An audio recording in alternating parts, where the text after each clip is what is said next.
So I want to take a minute to come out and let people know that there are things that they could be growing in the wintertime. And I have a few things that are perennials or evergreen that are always kind of producing, and they're really great things to have in the garden. So let's get to it. Sage is one of my favorite perennial evergreens. I use it all the time. You can also harvest it and dry it as well. I have perennial kale and perennial tree collards. I'm a fan of my olive trees. So the olive leaves can be used for tea. They can be used for tinctures, so for medicinal purposes. And then in early winter or late fall, you're gonna get olives from that, so that you can brine those and eat those. You all know how I feel about chard. It's great. It's producing, and it barely has any pest damage. And we've had hard frosts, so grow chard. This is just annual kale, but we've had a pretty mild winter, so that's a really great green to grow. Arugula is another great winter veg. I'm a big fan of native plants. This is one of my natives that is perennial. Actually, it's not perennial. It's technically annual, but it reseeds so much that it acts like a perennial. Now, the flowers are gone from this California poppy, but I can use these leaves for art. I can make art out of them. I do like eco printing, and I do you can do like leaf pounding with them. You can also make tinctures out of these or tea. Got that parsley that loves the winter. Even my calendula is doing really well. Again, we've had pretty mild winter, but calendula is something that's edible. Not perennial. It is annual, but with mild weather it can act like a perennial.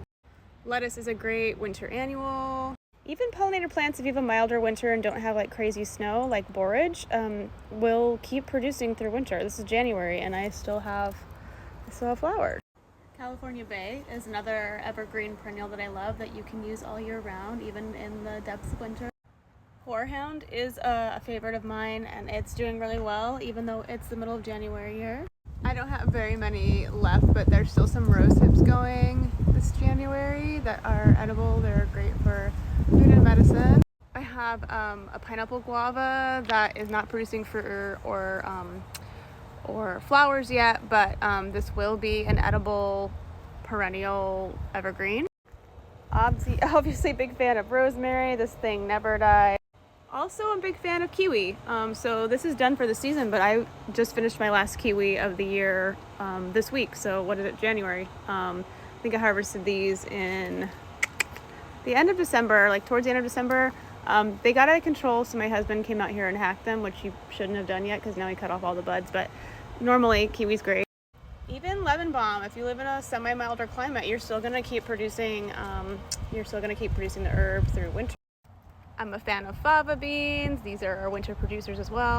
My lingonberry is still producing. Well, it's not really producing, but it's holding on to its berries, which is what you want. So I found that lingonberry do really well over the winter. I still have some lavender, so if you keep your lavender in a pot in like where a windbreak is, you can still keep producing lavender. Also a fan of Doug fir. You can forage this pretty much anywhere if you're in the Pacific Northwest, specifically in Portland. Just walk around your neighborhood and you can find it, and it's really great for tea and for tinctures. I make Doug fir simple syrup out of it for drinks. It's a really great native, edible, perennial, evergreen edible perennial. Green onion and bok choy are the great winter annuals that you can grow as well. Another one is manzanita. The manzanita fruit is edible. These are done for the season, but we have a native one called hairy manzanita in Portland that you can grow. But these are another great edible perennial evergreen that you can grow in the winter, and they're beautiful in the winter. Okay, I'm freezing and I'm gonna go inside. But one last edible perennial that I really love is Jerusalem artichoke. You harvest these in the winter. They're great as a stored root plant. They're sort of a cross between, like in flavor wise, they're a cross between like a potato and an artichoke. So I use them like I would a potato. They're a little tougher and take a little longer to cook and are a little crispier, I would say.